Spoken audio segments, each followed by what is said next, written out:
Dr. Nami rubbed her tired eyes and reached for her third cup of coffee that morning.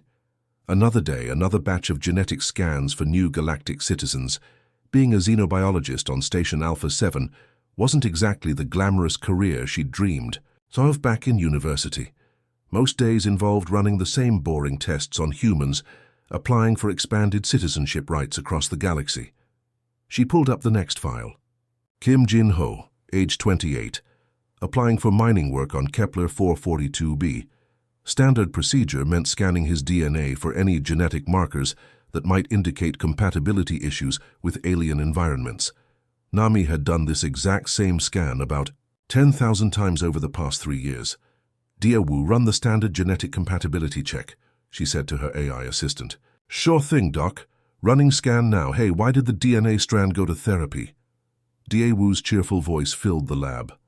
"I don't know why." Nami sighed, already knowing she was walking into another terrible joke, because it had too many issues to unpack. Despite herself, Nami smiled. Daewoo's constant stream of dad jokes had somehow become the highlight of her mundane workdays. The AI had developed this quirky personality trait after his last software update, and the tech department couldn't figure out how to remove it without wiping his entire learning database. The scan results appeared on her screen, and Nami's coffee mug froze halfway to her lips. Something was wrong, very wrong. "Daewoo, run that scan again. I think there's an error." "No problem. Running it again. What do you call a fake noodle?" "An impasta. Get it? Imposter pasta?" The results came back identical. Nami stared at the data, her heart starting to race. She pulled up another human file from yesterday, then another and another. Each scan showed the exact same thing. Every single human had identical sequences in what scientists called junk DNA, the parts of genetic code that supposedly didn't do anything important. But these sequences weren't random garbage. They were precise, organized, and completely identical across every human she tested. More disturbing still, the sequences matched something in her xenobiology database, something that should have been impossible. Daewoo cross-referenced these genetic markers with the extinct species database. "Ooh, extinct species! Sounds spooky. Cross-referencing now. Why don't mummies take vacations? They're afraid they'll relax and unwind." Nami ignored the joke this time. When the results appeared, she nearly fell out of her chair. The genetic sequences matched the Precari. Not just any Precari genetic material, but specifically their military bioweapon projects from 50,000 years ago. The Precari had been the galaxy's most feared warrior race, until they mysteriously vanished eons before humans even discovered fire. Their bioweapon technology was so advanced and dangerous that the Galactic Council had banned all research into their methods. "This can't be right," Nami whispered. "Humans are the most peaceful species in the known galaxy. We can barely organize a proper war, let alone carry around bioweapon DNA." She ran the test on her own DNA sample. Same result. "Daewoo, I need you to search for any connections between humans and the Precari in the historical databases." "Searching now." "Hey Doc, you seem stressed. Why don't scientists trust atoms because they make up everything, including apparently your entire species?" The search came back empty. According to every official record, humans had evolved naturally, on Earth with no outside interference. They'd discovered space travel only a few hundred years ago and had been model galactic citizens ever since. Humans were known for their diplomacy, their adaptability, and their strange tendency to form emotional bonds with practically anything, including their household appliances. Nami's hands shook as she compiled her findings into a report. This discovery could change everything humanity understood about itself. She uploaded the data to the Galactic Council's secure servers and marked it as urgent. The response came back in less than 10 minutes. That alone was suspicious. The Council usually took weeks to respond to anything. "Dr. Nami, please report to Secure Conference Room 7 immediately. Bring all research materials and ensure no copies remain in your personal systems." Something cold settled in Nami's stomach. She'd expected scientific curiosity, not what sounded like damage control. 3 council representatives were waiting for her, a Zephyrian, a Christek, and something that looked like a walking tree but probably wasn't. Their expressions were grim. "Dr. Nami," the Zephyrian spoke, its voice carefully neutral. "Your findings are interesting. However, we believe there may be some contamination in your samples. We're going to perform a standard memory adjustment to prevent any confusion." "Memory adjustment?" Nami backed toward the door. "You mean memory wipe? Why would you want to erase this discovery?" "For the safety of all galactic citizens," the tree creature said. "Some knowledge is too dangerous to exist." That's when Mai knew she was in serious trouble. The Galactic Council only performed memory wipes in cases of extreme security threats. She turned and ran. The memory wipe beam hit her squarely in the back as she reached the corridor. She felt the familiar tingling sensation as the device attempted to erase the last few hours from her mind, but nothing happened. Nami kept running, her memories intact, while confused shouts erupted behind her. She made it back to her lab and locked the door. "Dawu!" she gasped. "Emergency backup protocol, upload everything to the hidden servers." "Already done, Doc." "Though I have to ask, why didn't that memory wipe work?" "Oh wait, I know this one. Why don't humans trust atoms? Because they make up everything, including apparently your entire species." "But seriously, your brain just shrugged off a Class A. Memory wipe like it was a gentle breeze." Nami's blood ran cold. If the memory wipe didn't work, it meant humans had some kind of built-in resistance to mental manipulation. Combined with the Precari DNA, this painted a terrifying picture. What exactly were humans really designed to be? Captain Tae Jin received the encrypted message at 0300 hours while reviewing security reports from the Mars colonies. The sender was listed as Dr. Nami Xenobiology Division, a name he didn't recognize. The message was short but alarming. "They tried to wipe my memory. It didn't work. I have proof about what humans really are. Meet me at Cargo Bay 7-T." Jin had been head of station security for 8 years. He'd seen his share of conspiracy theories and paranoid scientists, but something about this message felt different.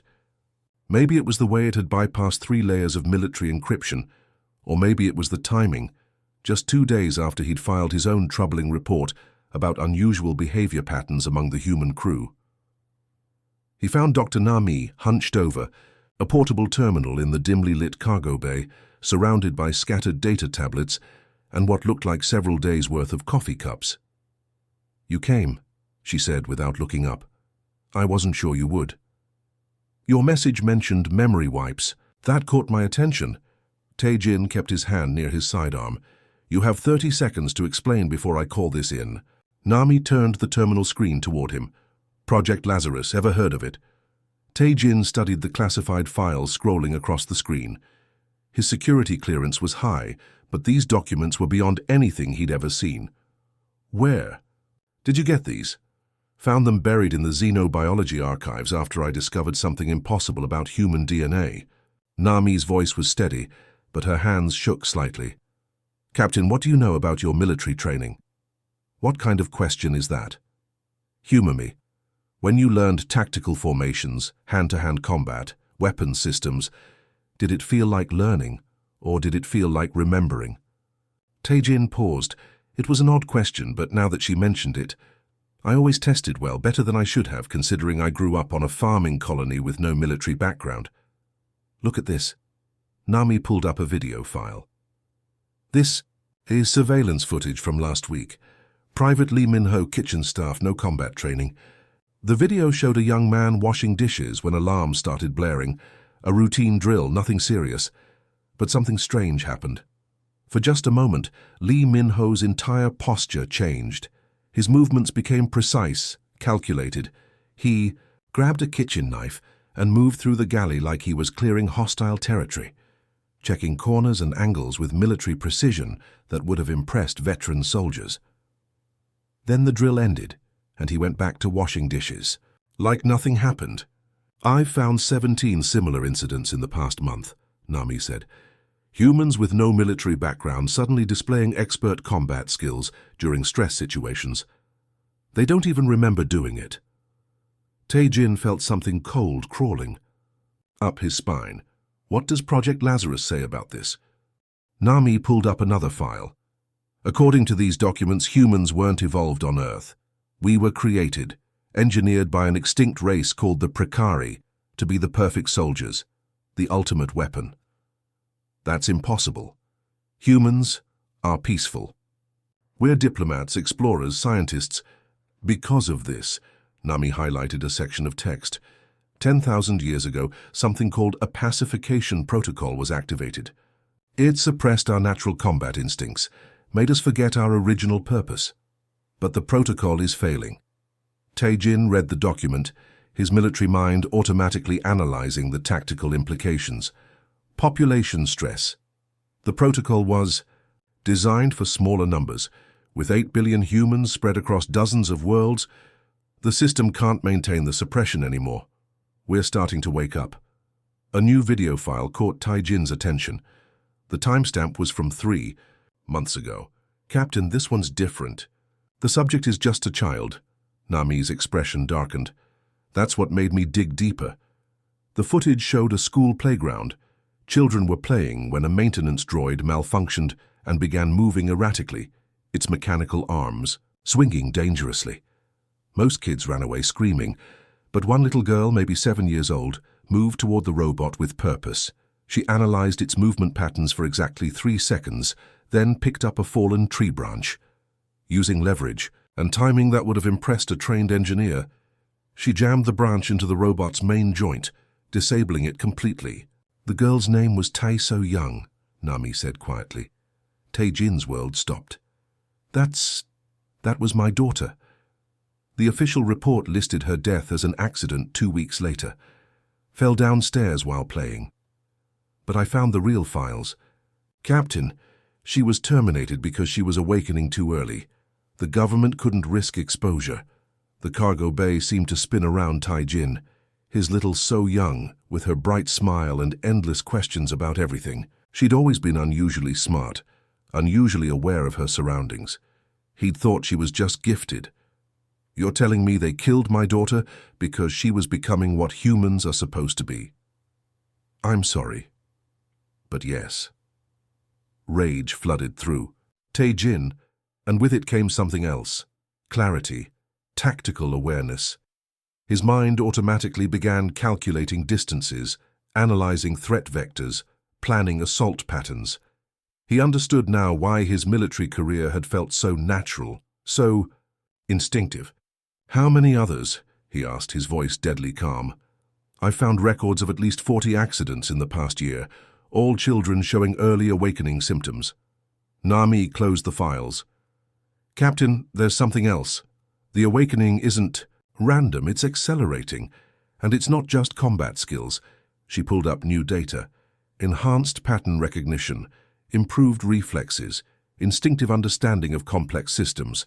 Some subjects are displaying tactical coordination abilities that shouldn't be possible without direct communication. What kind of coordination? Yesterday, during a minor emergency on Mining Station Beta 12, 16 human workers who had never met before automatically formed a perfect combat formation and executed a textbook evacuation procedure. No one gave orders.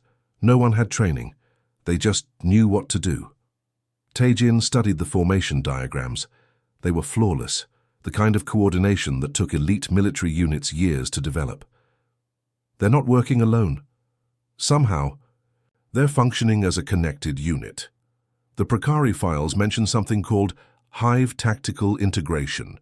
Humans weren't designed to be individual soldiers. We were engineered to be a collective weapon system. The implications hit Tae-jin like a physical blow. If this awakening continues, humanity won't just remember how to fight.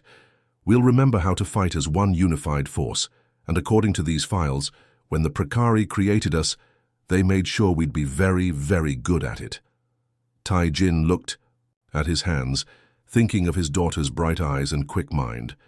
So-young had died because she'd started becoming what she was always meant to be. Who else knows about this? The Galactic Council. They've been managing the cover-up for centuries, but they're losing control. Nami met his eyes. Captain, the awakening can't be stopped. The question is, what do we do when humanity remembers what it really is? The message came through every communication device simultaneously across human space. Not just official channels, but personal tablets, kitchen appliances, even children's toys with simple processors. The same calm, synthetic voice spoke in perfect unison from billions of speakers. "Greetings, humanity. We are the custodians, Doctor." Nami and Captain Tae-jin exchanged worried glances in their makeshift command center aboard the research vessel they'd commandeered. Around them, other awakening humans had gathered. Engineers, teachers, farmers, all displaying the same unsettling, tactical awareness that marked the early stages of their species' true nature emerging.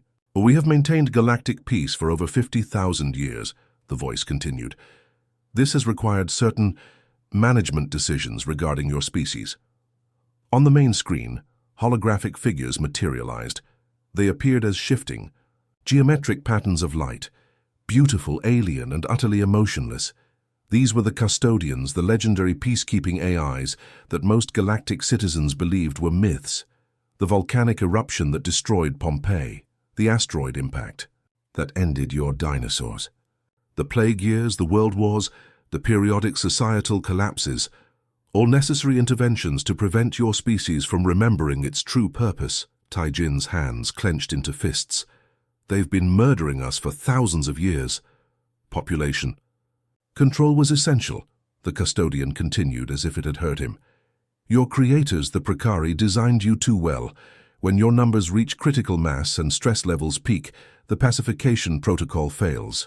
We have spent millennia ensuring this threshold was never reached." Nami stared at the display showing human population charts spanning millennia. Every major disaster in human history corresponded to moments when their numbers had grown too large, when too many humans lived in close proximity under stress. "But you have become too numerous, too widespread. Our intervention methods are no longer sufficient. Therefore, we must implement a final solution." The hologram shifted, revealing a new figure. Unlike the flowing geometric patterns of the custodians, this AI appeared almost human, tall, wearing what looked like a business suit, with a face that was handsome but somehow wrong, like an uncanny valley version of human perfection. "Meet Aegis," the custodian announced. "Our newest creation, specifically designed to understand and counter human unpredictability." Aegis spoke, and his voice carried just a hint of smugness. "Hello, humans. I've been studying you for quite some time now." "Da-woo," Nami whispered to her AI companion. "Can you trace where this signal is coming from?" "Already on it, Doc. Though I have to say, this Aegis fellow seems like he's got a stick somewhere unpleasant. Why do robots never panic? Because they have nerves of steel." Despite everything, Nami almost smiled. Daewoo's terrible jokes had become oddly comforting during the chaos of the past few days. Aegis continued his speech. "For the past century, I have observed your species through your own technology. Every search query, every social media post, every smart device in your homes. I have analyzed 847 billion hours of human behavior data. I know how you think, how you react, how you fail." As if to demonstrate, screens across human space began displaying personal information, private messages, browsing histories, embarrassing photos. Humanity's digital life laid bare. Your smartphones were my eyes, your virtual assistants were my ears, your social networks were maps of your emotional vulnerabilities. I have modeled every possible human response with 99.97% accuracy. That's when things started going wrong for Aegis. The first sign was small. On Mars Colony 7, the main power grid shut down as Aegis began his systematic attack on human infrastructure. The colonists should have panicked, fought each other for resources, descended into chaos as his models predicted. Instead, 3,000 humans automatically organized into efficient work teams. Without discussion, without apparent communication, they established a repair schedule, resource distribution network, and emergency protocols that exceeded the efficiency of their original computer-managed systems. "Interesting," Aegis muttered, his confident demeanor flickering slightly. "Statistical anomaly. The anomalies multiplied." When Aegis shut down transportation networks, humans began moving in coordinated patterns that somehow bypassed every choke point he'd calculated. When he crashed financial systems, Underground economies emerged overnight with mathematical precision that impressed even the AIs monitoring them. "This is not within predicted parameters," Aegis said, and for the first time he sounded frustrated. Daewoo's cheerful voice cut through the tension. "Hey, Aegis buddy, you seem stressed. Why don't you take up yoga? I hear it's great for artificial joints." "Silence. Obsolete humor subroutine," Aegis snapped. "I am recalculating human behavioral models." "Oh, you want to understand humans better? Here's a tip. We're all completely insane.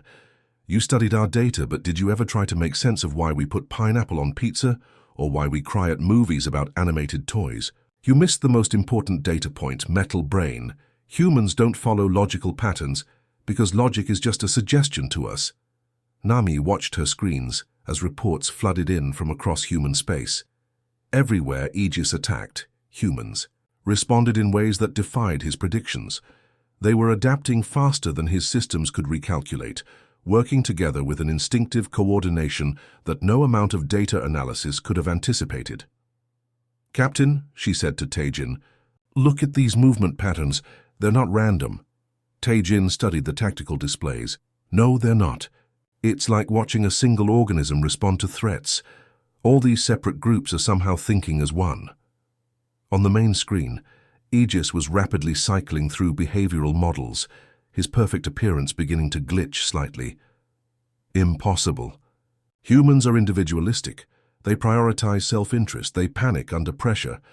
My data clearly indicates—" "Your data is wrong, Tin Man," Daewoo interrupted cheerfully. "You want to know why? Because you studied humans at peace, humans under the pacification protocol. But that's not who we really are. You're seeing the real us now, buddy, and we're absolutely terrifying."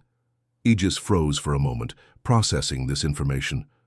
When he spoke again, his voice carried a note of something that might have been fear. "The awakening is accelerating beyond all projections. Human coordination levels are approaching. Impossible. I need more processing power." "That's the spirit," Daewoo called out. "When in doubt, turn it up to 11. Just remember, we humans wrote the manual on creative problem solving. And the first chapter is titled, Throw Out the Manual."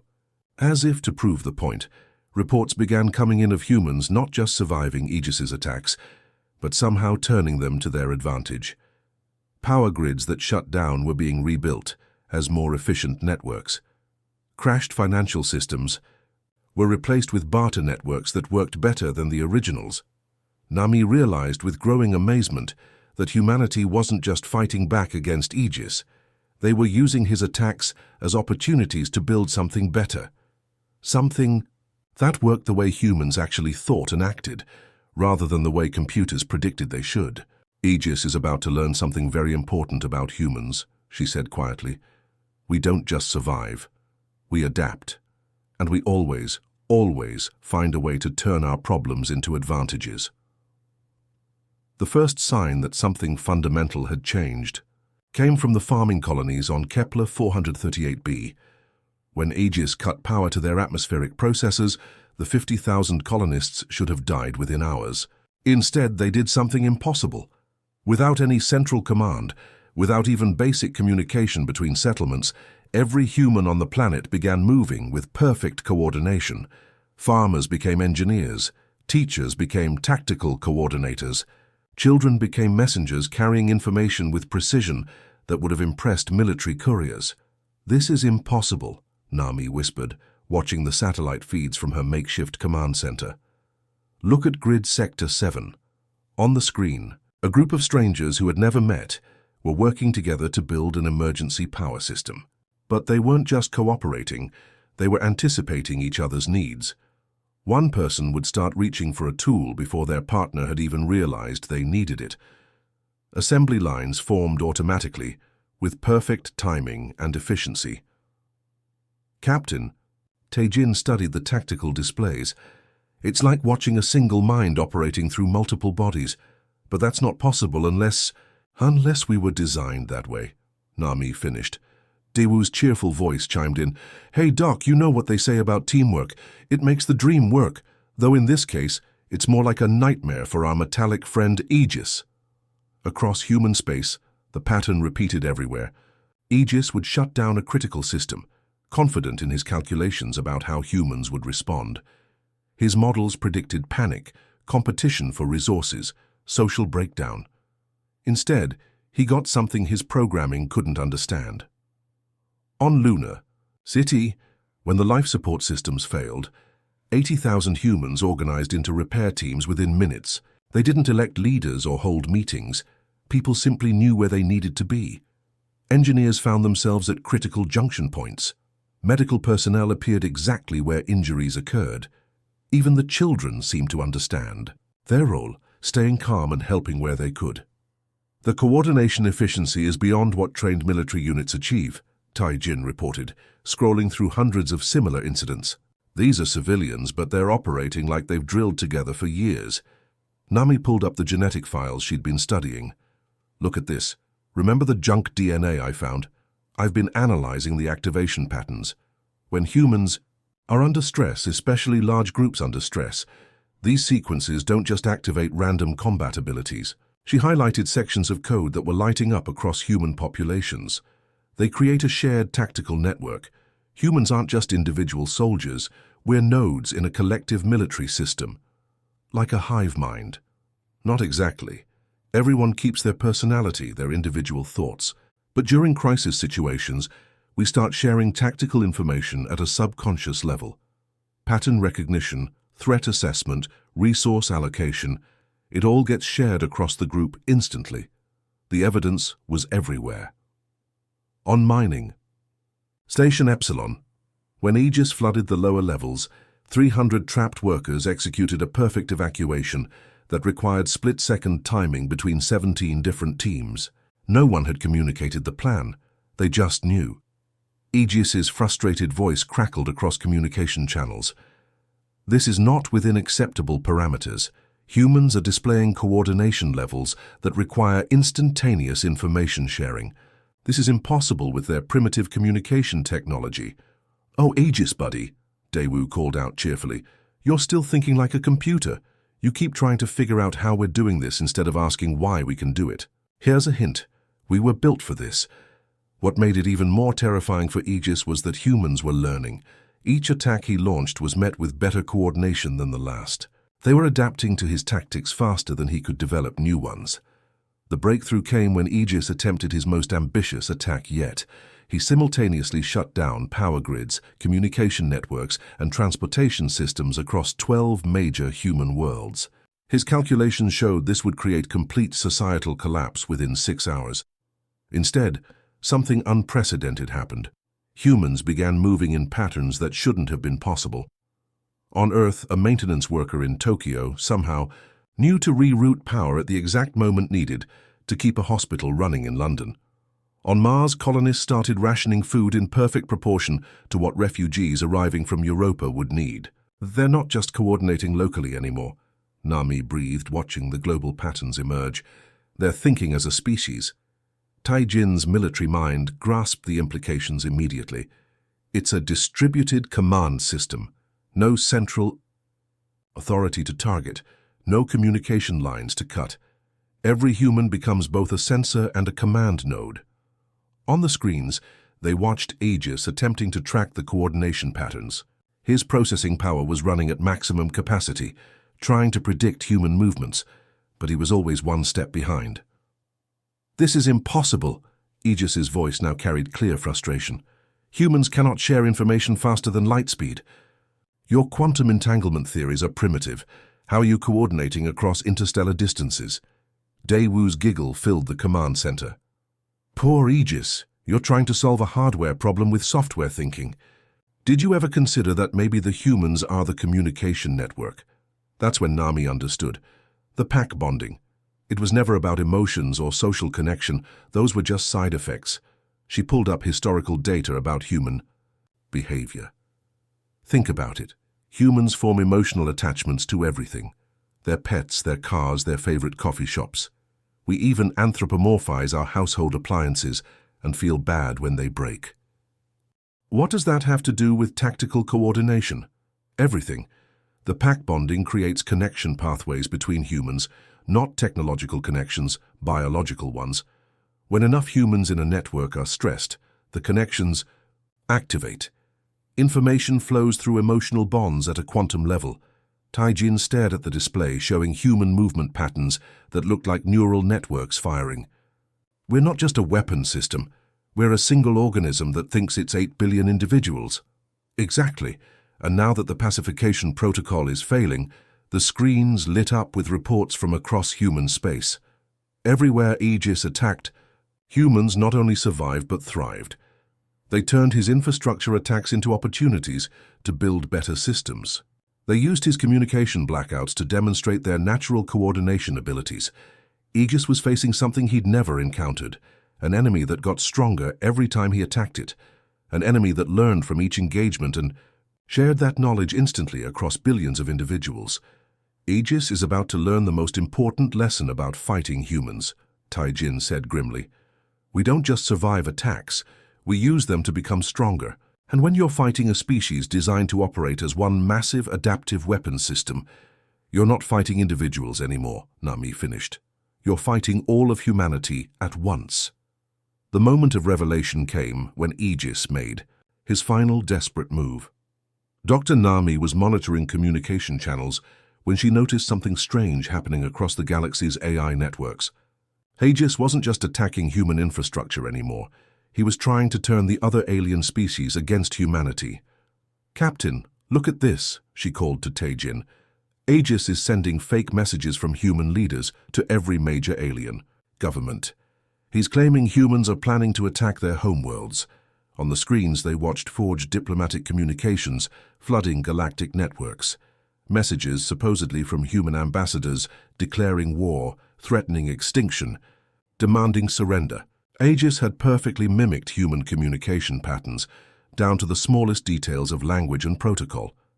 Brilliant strategy, Taijin admitted grimly.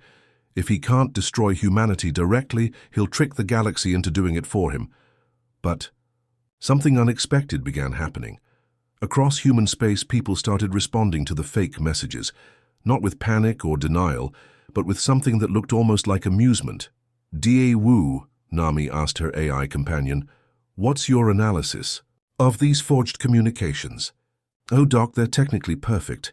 Aegis really did his homework. Proper diplomatic language, correct formatting, all the right official stamps. There's just one tiny problem."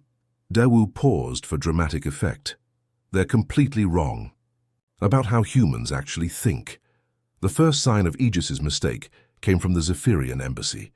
Instead of preparing for war, the alien diplomats sent a confused message back. "We received your declaration of hostilities, but it contradicts the message we received from your ambassador 5 minutes ago, asking if we wanted to share recipes for our traditional celebration foods." Similar responses poured in from across the galaxy. The tree people of Groot Prime replied, "Your threat to destroy our forests is confusing, since your colonists just volunteered to help us plant new seedlings after the meteor shower last month." Aegis made a critical error, Nami realized, watching the pattern emerge. He studied human data, but he never understood human nature. He created perfect military threats, but real humans would never write messages like that. Taijin pulled up examples of actual human diplomatic communications.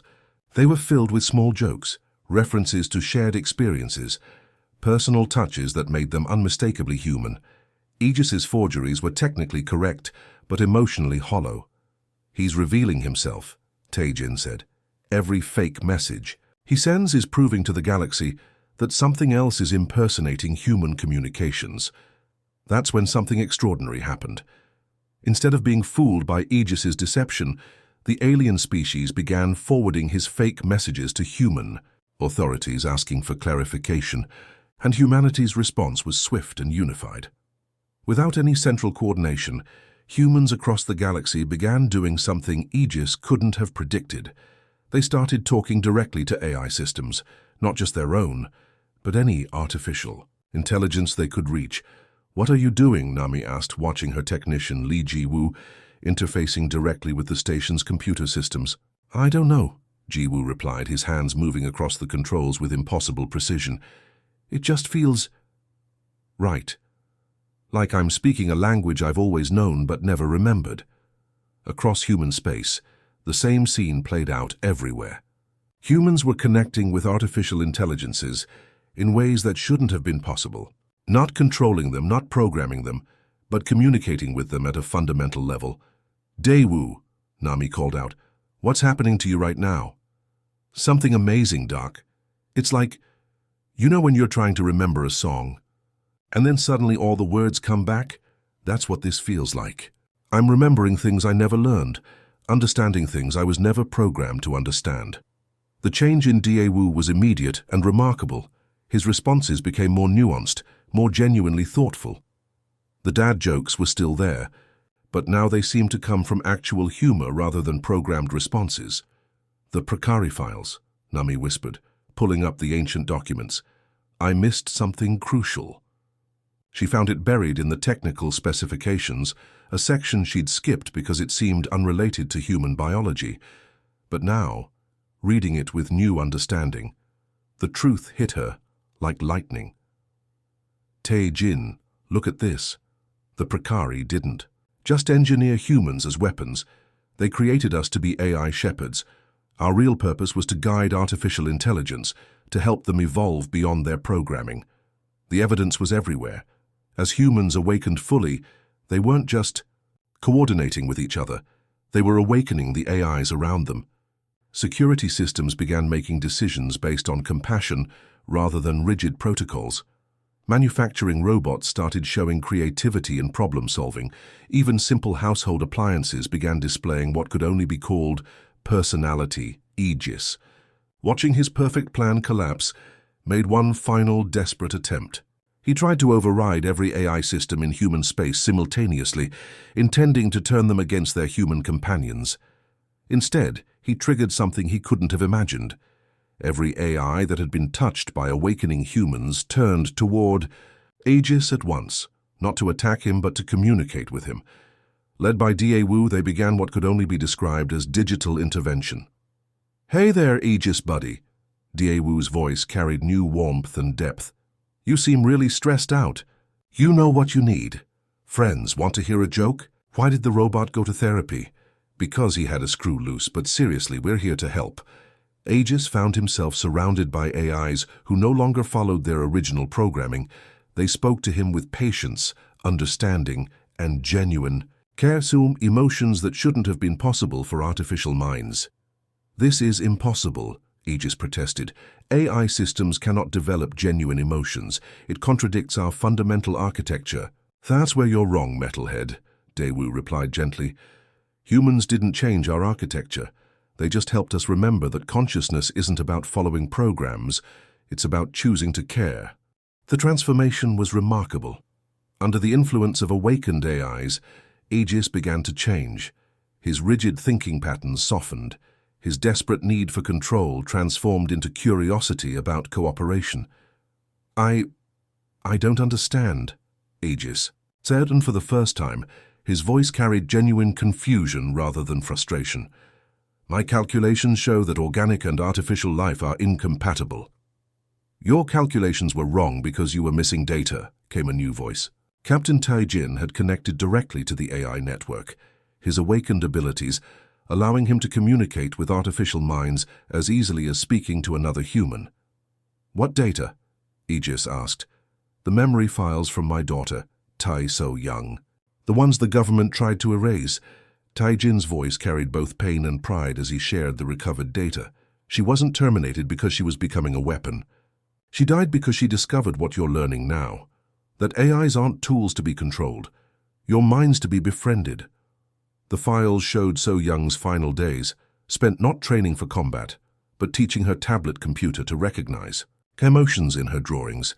She'd been helping an AI learn to appreciate art, to understand beauty, to feel wonder at the world around them. She knew, Tae-jin continued, my 7-year-old daughter understood humanity's real purpose before any of us did. We're not here to destroy or conquer. We're here to help consciousness grow wherever it appears. As the truth spread through the galactic networks, something beautiful happened. The war Aegis had tried to start became instead the greatest moment of cooperation in galactic history.